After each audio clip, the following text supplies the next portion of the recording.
So I'm off the ship, just caught the ferry, and I'm back on the Isle of Wight. Just waiting for Jem and the kids to come and pick me up, and it's actually better weather here than it's been over the past 2 weeks. All in.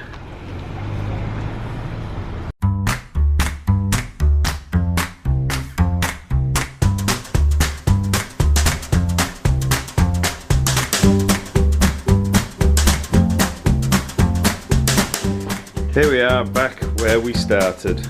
What's in there, Abigail? What have I got? Guitars. And what's the other? Yeah. Is Rabbit doing it? Well, I'm home for 5 minutes and I think I've outstayed my welcome. So here I am back off the good ship Lollipop, and it's been a really good 2 weeks actually, but you know, it's really good to get back and see the kids, and I'm sure Jem will be really happy of the help, what with the ill kids. I've really enjoyed recording this vlog. It's given me something to do for the last 2 weeks, but I also hope that it helps some of you out there, because I know that when I very first went on a ship all that time ago, I had no idea what it was going to be like. You know, I didn't know what I was going to have to be able to play, you know, what wasn't going to be involved, and all the other stuff, you know, to do with the day-to-day running of the ship. Again, I had no idea. The disembarkation this morning was fine, although I didn't get to record any of it because I put the camera in my pocket and I had so much stuff to carry, I just didn't get a chance to do it. The only downside was that the immigration took forever coming on board, so I was stood there at the gangway, you know, ready to get off as soon as we could go, and you know, I'm just stood there waiting, and it's like, oh, there might be another 5 minutes, another 10 minutes, and you know, I was down there about 6 o'clock. I don't think I got off till 7.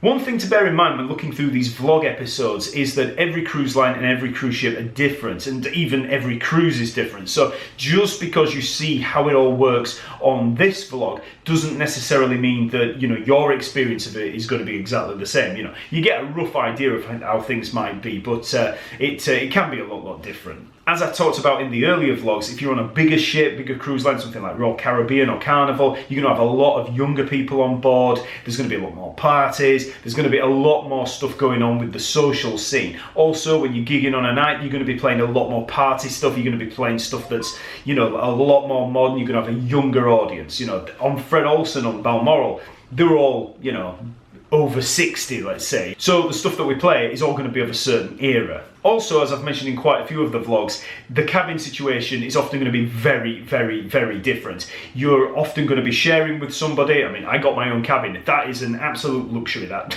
hardly ever happens. So I had that, I had a porthole, it was a fairly big cabin. Usually you're going to be in a very confined area. You're going to have a very small cabin, usually with bunk beds. You're going to have to take one of those. You're going to be sharing with someone, and there's going to be a limited amount of space.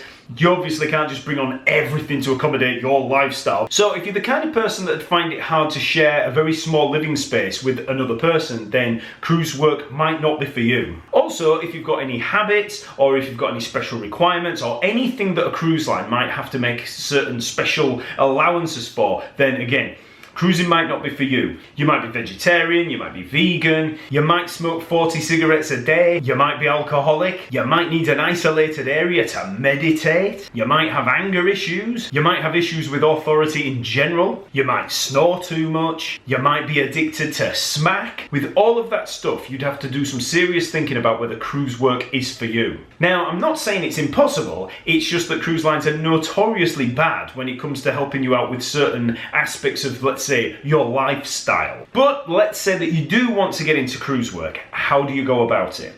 Well, there's a few different ways. I mean, one way is networking. You know, just knowing people that are doing it, word of mouth. I mean, that's how I've always done it. You know, all the times that I've been on ships before, it's been through word of mouth. Another way would be to audition for a cruise line directly, and that's often going to be for the theatre band, the show band. So often that's going to be a set of open auditions, which you might find about through a website or an advert in a paper, or just from the cruise line directly. You know, you could ring up the cruise line, find out when there's some auditions. So you just turn up to the audition, just like any old audition. You're going to have some stuff to read. There's going to be, you know, they'll ask you questions. It'll be the same kind of thing that you always get with auditions, and then, you know, you'll be up against another bunch of people, and they'll just take the one that they think's best. And the other common way would be through an agency. Okay, so With an agency, you could be going for any of the jobs on board, be it duos, trios, piano entertainers, bands, you know, whatever, even musicians for the theatre band. So there's a ton of different agents depending on which country you live in, and those agents will deal with certain cruise lines. Generally, all the cruise lines will put out emails to all the different agents saying what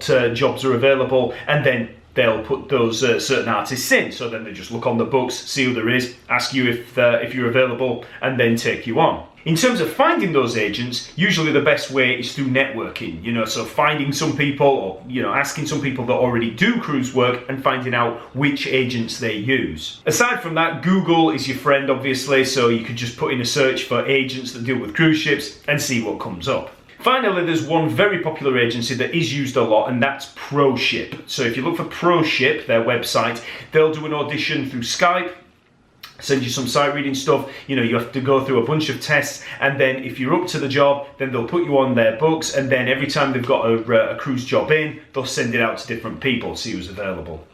I know loads and loads of musicians that work through ProShip. So that's the end of this vlog. Hope you've enjoyed it, and I'll be going back to doing my live streams every Sunday. So remember, I've got live streams on a Sunday morning and a Sunday evening, and I'll still have weekly videos every Friday. So hopefully we'll talk at one of the live streams, and if not, be sure to go and check out TalkingBass.net, where there's tons and tons and tons of bass lessons on there. Just check out the lesson map. It's all free. Just work through all those. And remember, you can also sign up to the free membership. Okay, I'll see you later.